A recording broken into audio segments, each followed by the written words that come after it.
They've only got 5 days left of campaigning. First of all, what's it been like campaigning here today outside Islington Town Hall? You know, it's been really nice being here because, I mean, this is an issue which is really important to a lot of people around London, particularly in Islington with the low traffic neighbourhoods and the ULEZ extension and the pop-up cycle lanes and the street space barriers, all these kind of things that have been put in or are being threatened to be put in over the next few months, which are a disaster to Londoners, disaster to motorists, people who need to use their cars, businesses and emergency vehicles. You know, I just want to make London right again, bring some common sense back to London. So, you know, everyone out here today wants the same thing. They want to get rid of these road blockages, which should never have been put in the first place. So this is something that I want to make an absolute priority to do, and I'm very happy here to meet people who are of the same mind. Yeah, part and parcel of the decisions that came about putting in these LTNs and the period in which they were taken. Obviously, we recorded that earlier when you gave a speech to the crowd.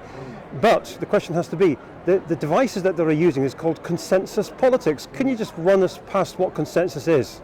Yeah, I think with the moment we're under emergency legislation because of the Coronavirus Act. So they're doing things without using the proper democratic process of consultation.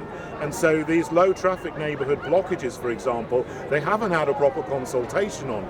But the idea that they have is that they are just doing these things, and if we don't disagree, if we don't push back, then we are basically giving our consent. I mean, this is how the people, you know, the two big parties who are pushing this kind of thing with the Greens as well, this is what they think, you know, and this is how they think. We need to actually say, we don't want them, this is wrong, we want our streets back, we do not consent to this, and then get them removed. Right. Now, obviously, the campaign started off in a very granular fashion, something about 18 months ago when people started realising something was wrong. And obviously, it was exacerbated by the Coronavirus Act. But it does appear they slipped these matters in under the radar. And in doing so, they've affected a lot of businesses. What have you found on your journey to trying to become the next Mayor of London? What have you found from businesses regarding this matter? Yeah, businesses, particularly small businesses and traders and so on, hate this because they can't move around. You know, they need to, someone who has maybe 1 or 2 vans or something.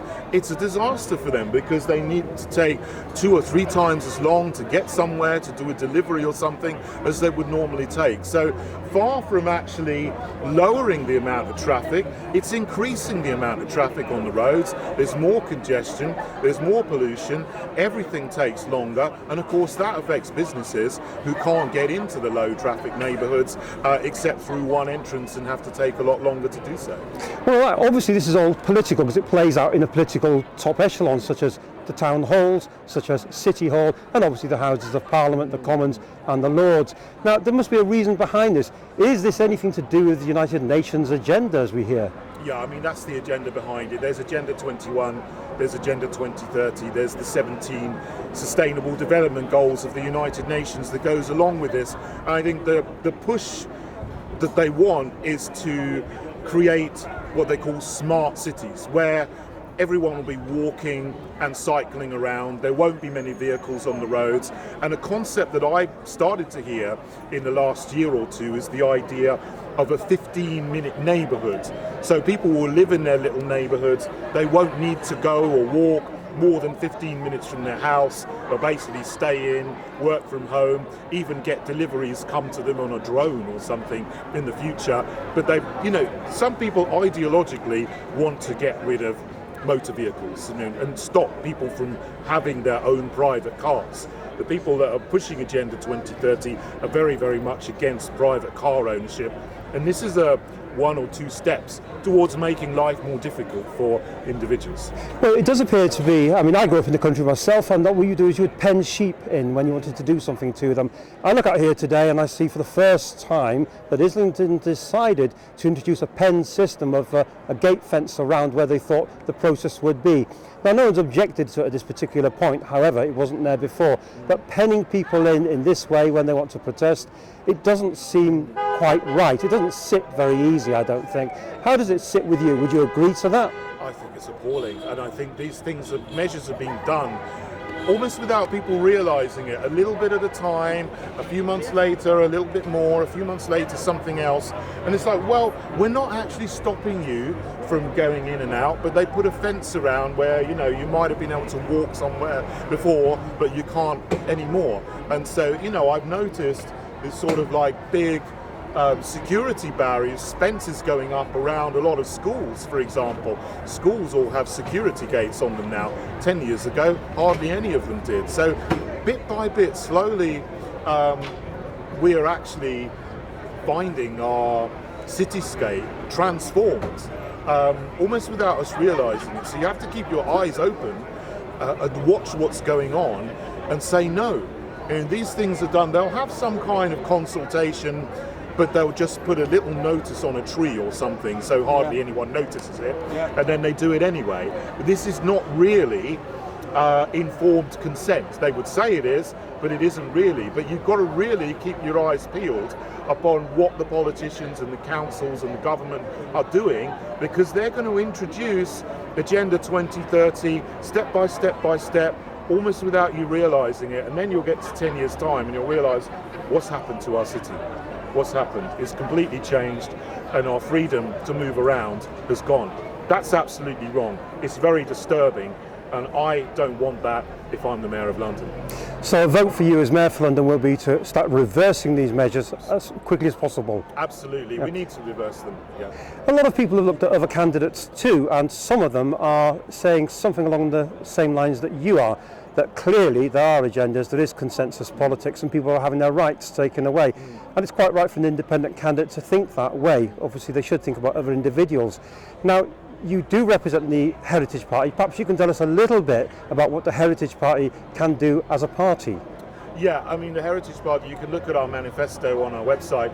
I mean, I set it up to be a socially conservative, common sense party that was about defending our heritage, being proud of our country, traditional family values, financial responsibility, and a lot of other common sense things.